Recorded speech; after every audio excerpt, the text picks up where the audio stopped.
جس شخص نے ایمان کی دولت حاصل کر لی تو چاہے دنیا کی کوئی اور چیز اس کو نہیں بھی ملی تو وہ فلاح پانے والا ہے۔ اور چیزیں دنیا کی اگر اس کو میسر آ جاتی ہیں تو وہ سونے پر سہاگے کا کام ہے، لیکن فرض کرو اس کو اور کچھ بھی نہیں ملتا، صرف ایمان، تو نفس ایمان فلاح کی ضمانت ہے۔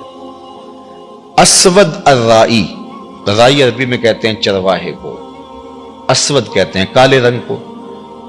کالے رنگ کا ایک چرواہا تھا، اسود نام سے، نام بھی اسود پڑ گیا تھا۔ کالے رنگ کے لوگوں کو لوگ کالو کہہ دیتے ہیں ہمارے ہاں، تو اس طرح عربی کے اندر بھی اسود کو کہتے ہی اسود تھے۔ تو پھر جو آزاد لوگ ہوتے ہیں ان کے تو نام ہوتے ہیں، تو غلاموں کے تو پھر لوگوں کی مرضی سے نام ہوں گے نا، جو لوگ ڈال دیں۔ تو اس کا نام بھی اسود پڑ گیا اور تھا بھی کالے رنگ کا۔ تو حضور علیہ الصلوۃ والسلام ایک غزوے پہ تشریف لے گئے تھے اور یہ اپنی بکریاں لے کے گزرا، اور اس کی نظر حضور کے چہرے پہ پڑی۔ آقا کریم کو دیکھا، حضور نے دعوت دین دی تو اس کے دل میں ایمان تر آیا، تو اس نے حضور علیہ السلام کے ہاتھ پہ بیعت اسلام کی اور عرض کی کہ حضور اب میں تو کہیں کا جانے کا نہیں ہوں، اب ان بکریوں کا کیا کروں، یہ تو میرے مالک کی بکریاں۔ تو فرمایا کہ تم ان کو اس کے باڑے کی طرف ہانک دو، جب آخری بکری اس کے باڑے میں چلی جائے تو تم پلٹ آنا۔ تو وہ گئے اور جا کے بکریوں کو اس کے باڑے کے اندر ہانکا، جب آخری بکری اندر چلی گئی، پھاٹک بند کیا تو واپس آ گئے۔ اتنے میں جنگ کا بازار گرم ہو چکا تھا، گمسان کی لڑائی شروع ہو چکی تھی۔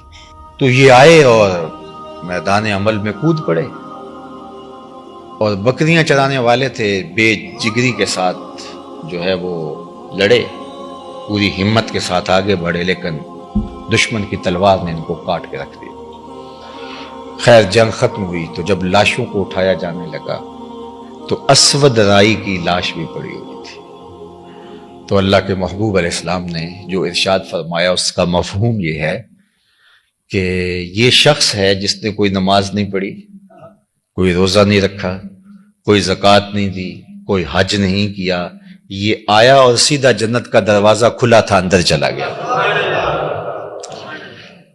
تو ایمان وہ بنیادی چیز ہے کہ کامیابی اور فلاح کی ضمانت شروع ہی ایمان سے ہوتی، کچھ بھی نہ ہو آپ کے پاس، ایمان کی دولت ہو۔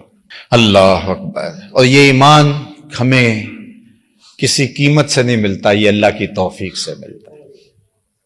بڑے بڑے سمجھدار لوگ، ابو جہل کو ابو الحکم کہتے تھے، دانائیوں کا سر چشمہ، پرے پنچایت کا آدمی تھا، بالوں کی کھال ادھیڑ لیتا تھا، معاملہ فہم تھا، باتوں کی تہ تک پہنچنے کا فن جانتا تھا، لیکن نہیں پہنچ سکا۔ اور یہ نہیں ہے کہ اس کو پتہ نہیں چلا تھا، مغالطہ لگ گیا، نہیں۔ اخنس بن شریک نے، وہ ایک لمبی کہانی ہے کہ حضور کی تلاوت یہ سنتے رہے، ابو سفیان بھی تھے، یہ بھی، اور اخنس بن شریک بھی، تو 3 دن تک قسم بھی کھاتے رہے، سنتے بھی رہے، وہ لمبی کہانی ہے۔ تو تیسرے دن لمبا ڈنڈا لے کر کے تو اخنس بن شریک نے آ کے ابو جہل کے دروازے پہ مارا اور کہا، یہ باہر آیا آنکھیں ملتا ہوا، کہا ابو الحکم بتا، سچ بتانا ہے، جھوٹ نہیں بولنا، 3 دن سے ہم نے جو کلام سنا ہے تیری اس کے بارے میں رائے کیا ہے؟ انصاف کی تکڑی تیرے ہاتھ میں ہونی چاہیے، جھوٹ نہیں بولنا، تو نے بھی سنا ہے اور میں نے بھی سنا ہے اور ابو سفیان نے بھی سنا ہے، تو تو سچ بتا کہ تیری رائے کیا ہے۔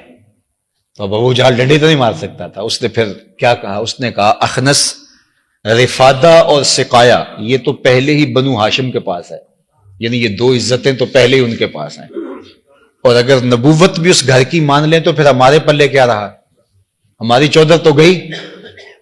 تو اخنس بن شریک نے کہا کہ اس کا مطلب ہے کہ تم ایک حق کو، ایک سچائی کو، ایک حقیقت کو جو ہے وہ ماننے سے انکار کر رہے ہو صرف اپنی چودراہٹ بچانے کے لیے، تو یہ تو بہت زیادتی ہے، چلو تم بچاؤ اپنی چودراہٹ، میں جا رہا ہوں اور محمد عربی کا غلام بننے جا رہا ہوں۔ اور آپ کو حیرت ہوگی کہ ابو جہل بہت کائن شخص تھا، اس نے کہا میری بس بات سن جاؤ۔ وہ رکا، کہا اچھا آج تم اپنے باپ دادا کے دین کو چھوڑنے جا رہے ہو، تمہاری ماں جس دین پہ تھی اس کو چھوڑنے جا رہے ہو، تمہاری دادی پردادی جس دین پہ تھی، جنہوں نے تمہیں جنم دیا، تمہیں گود میں کھلایا، آج تم ان کو چھوڑنے جا رہے ہو، تو یہ رک گیا، ٹھہر گیا۔ اور آپ جانتے ہیں کہ اخنس بن شریک حالت کفر میں مرا۔ علماء نے کہا کہ یہ وہ شخص تھا جو ایمان کے کنارے پہ آیا، لیکن اللہ کا اذن نہیں ہوا اور یہ آگے نہیں بڑھ سکا۔ اللہ اکبر۔ تو یہ تو سودے قسمت کے ہیں۔